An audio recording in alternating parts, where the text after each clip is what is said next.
Welcome back sa aking YouTube channel mga trops. Kung bago ka pa lang, please click the subscribe button at notification bell para lagi kang updated sa boxing news. Boxing Hall of Famer Zab Judah sinabing walang sino man sa 140-pound division ngayon ang kayang talunin ang bagong WBC Junior Welterweight Champion Devin Haney. Wala daw boksingerong kayang gumawa ng ginawa ni Haney sa laban niya kontra sa former junior welterweight champion Regis Prograis. Nagpamalas daw si Haney ng aggression, power at boxing skills sa laban.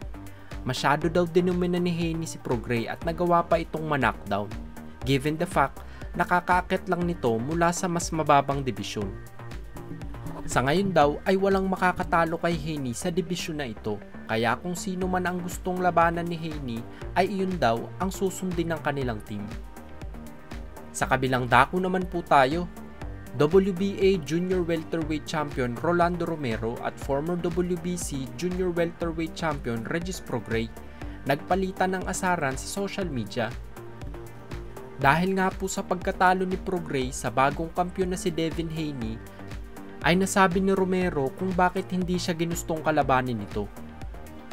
Ngunit mga trops ay malaking kalokohan lang ito ni Rolly dahil ang huling laban pa nito ay noon pang May 13 kontra Ismael Barrioso at pagkatapos ay hindi na nasundan dahil sa di umano'y injury nito na hindi rin matukoy kung totoo ba talaga. Samantalang si Prograis ay nanatiling aktibo at pinalagan pa nga ang batang undisputed champ na si Haney. Sagot naman ni Prograis kay Romero ay siya na ang susunod na lalabanan nito para maging 3 times world champion, na agad ding sinagot ni Romero na hindi siya tumatanggap ng tune-up fights. Para naman kay Prograis ay si Romero daw ang eksaktong kahulugan ng isang klase ng fighter na pang tune-up fight lamang. Sa magkahiwalay naman na interview ni Romero ay sinabi nito na kapag sinampal niya ng kanyang talong ang pagmumukha ni Prograis ay mananockout niya ito. Hindi daw marunong tumanggap ng mga patama si Prograis kaya paniguradong matutulog ito.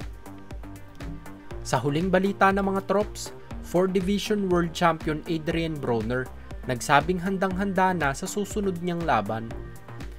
Napospone nga po ang magiging laban sana ni Broner ngayong Disyembre kontra sa mangtataho na si Chris Howard.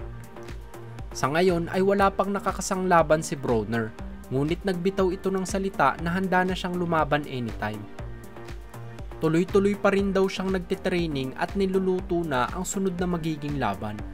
Sa interview ni Broner ay sinabi nito na handa siyang palagan ang kahit na sino sa 140-pound division, kagaya nila Ryan Garcia at Rolly Romero.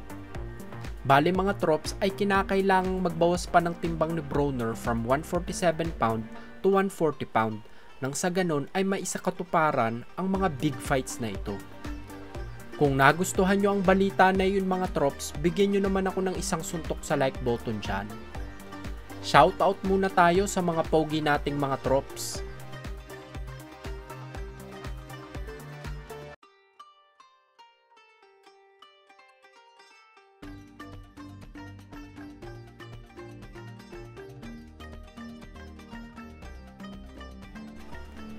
Yun lamang po at maraming salamat.